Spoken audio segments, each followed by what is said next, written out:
வணக்கம். மெல்பர்ன்ல இருந்து சௌந்தரம் உங்கள் அனைவருக்கும் இனிமையான வணக்கத்தோடு என்னுடைய பதிவை துவங்குகிறேன். இன்றைய நன்னாள் தேசிய மகளிர் தினம். இந்த மகளிர் தினத்தை உங்களோட நான் சேர்ந்து கொண்டாட போறேன். இது கொண்டாடுறதோட மட்டும் நிக்காம முக்கியமான ஒரு நிகழ்வை பத்தி உங்கள்கிட்ட பேச போறேன். ஏன்னா இந்த தினத்துல நாம ஒரு புரட்சிகரமான நடவடிக்கைகள் மூலம் பெண்களுக்கான ஒரு சரி வரக்கூடிய உலகத்தை உருவாக்கணும். அதுக்குதான் நான் உங்களோட கை கோர்க்க விரும்புறேன். ஏன்னா இந்த மாதிரி ஒரு வாக்கியம் ஒரு இயக்கமாக மாறும் நாளாகவும் இருக்க வேண்டும்.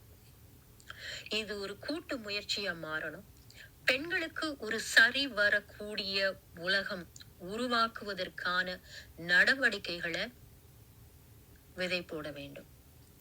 விதை போடுறது மட்டும் இல்ல, முந்தி விரைவாக முன்னேற்றம் வேண்டும். நாம எவ்வளவுதோ முன்னேறியுள்ளோம். ஆனா பெண்கள் பல்வேறு இடங்கள்ல இன்னும் பல தடைகளையும் பிரச்சனைகளையும் எதிர்கொள்கிறார்கள்.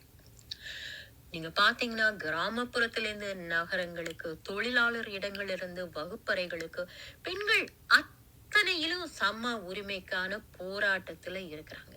அத்தோடு அவர்களுக்குரிய கட்டுப்பாடு, கல்வி வாய்ப்பு, உரிமைகள் மற்றும் நிர்வாகத்துல உள்ள இடங்கள் இன்னும் முறையாக கொடுக்கப்பட வேண்டும். அப்படிப்பட்ட ஒரு உலகம்தாங்க பூரணமா இருக்கும் நம்ம பெண்களுக்கு.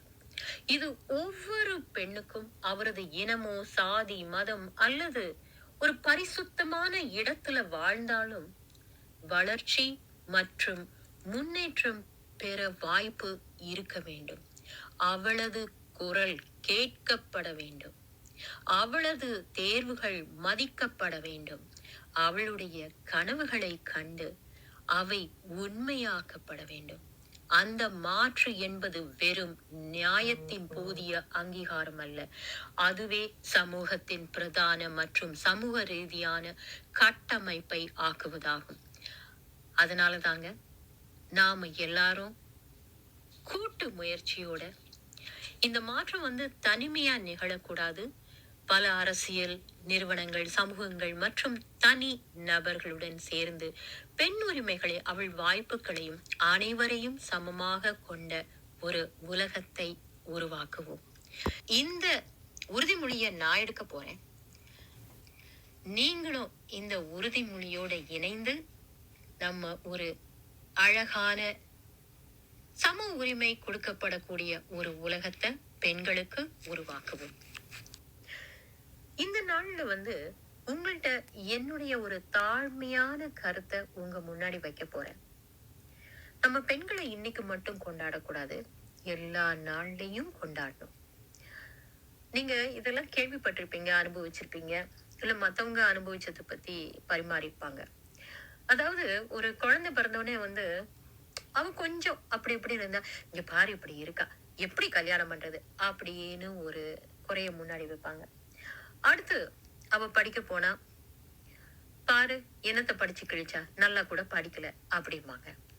அப்புறம் அடுத்து அவ வயசுக்கு கல்யாணம் ஆகக்கூடிய ஒரு நிலைமையில இருக்கும் பொழுது புகுந்த வீட்டுல கல்யாணம் பண்ணி கொடுக்குறாங்க. அந்த இடத்துல அவ போகணும்னா அங்க உள்ள உறவுகள் சமைக்க தெரியல, ஒண்ணும் தெரியல, என்ன வளர்த்து வச்சிருக்காங்க அப்படின்னு ஒரு குறைய வைப்பாங்க.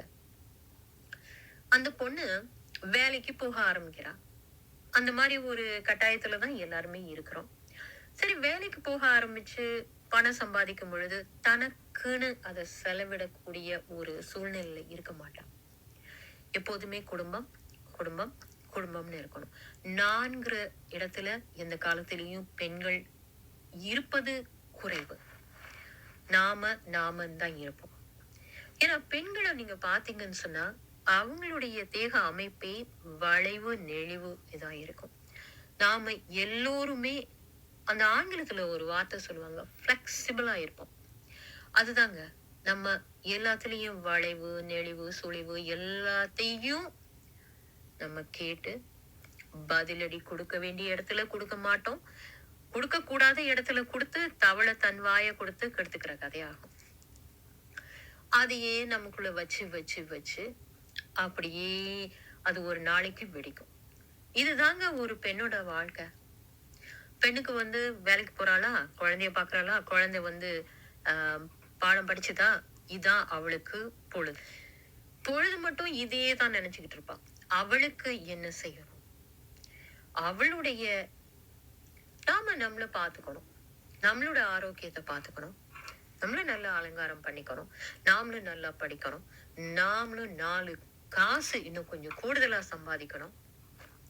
நாமளும் நல்லா அனுபவிக்கணும். இது அந்த பெண்ணுக்கு வரக்கூடிய வாய்ப்புகள் ரொம்ப குறைவுங்க. இந்த மாதிரி ஒரு நாள்ல நான் சொல்றது என்னன்னா, ஒரு பெண்ணாக கூடிய நீங்கள் யோசிச்சு பாருங்க. உங்களுக்குன்னு நீங்க என்ன பண்ணிருக்கீங்க? உங்களுக்குன்னு என்ன பண்ண போறீங்க? நீங்கள் நினைக்கும் பொழுது உங்களுடைய குடும்பம் உங்களை சுத்தி தான் இருக்கும். ஆனா நல்லதுங்கிற போது எல்லாருமே சேர்ந்து அனுபவிப்பாங்க. ஆனா நம்மளுக்கு துயரம்ங்கிற போது இல்ல வலிங்கிற போது நாம மட்டும்தான் அனுபவிப்போம். இது வந்து உங்களை நான் வந்து தூண்டெல்லாம் ஒண்ணு இல்லைங்க. நான் என்ன சொல்றேன்னா, உங்களை பத்தி கொஞ்சம் யோசியுங்க. யோசியுங்க யோசியுங்க. சின்ன சின்ன விஷயம். எனக்கெல்லாம் வந்து இந்த ஊஞ்சலை பார்த்தாலே எனக்கு அவ்வளவு கொள்ள பிரியமா இருக்கும். போய் ஆடணும், அதுல உட்கார்ந்து ஆடணும். இல்ல கால் உயர போகணும், எனக்கு பின்னாடி தள்ளிட்டு இருக்கும்னு சொல்லிட்டு. ஆனா அது போய் பண்ணேன்னா, பாரு இந்த வயசுல இவளுக்கு இதெல்லாம் ஒரு ஆசை. ச்சே, என்ன மாதிரி பிள்ளைவ, என்ன மாதிரி பொண்ணு அப்படின்னு சொல்லுவாங்க. இதெல்லாம் கேட்டு கேட்டு அந்த ஊஞ்சல் ஆடுற எனக்கு அந்த நோக்கமே போயிடுச்சுங்க, அந்த ஆசையே போயிடுச்சு. இன்னைக்கு நான் ஊஞ்சல் ஆட போறேன். நீங்களும் என்னோட வாங்க, சரியா? இன்றைய முக்கியமான நாள்ல உங்கள் அனைவருக்கும் இனிய இனிய மகளிர் தின வாழ்த்துக்கள். நன்றி, வணக்கம்.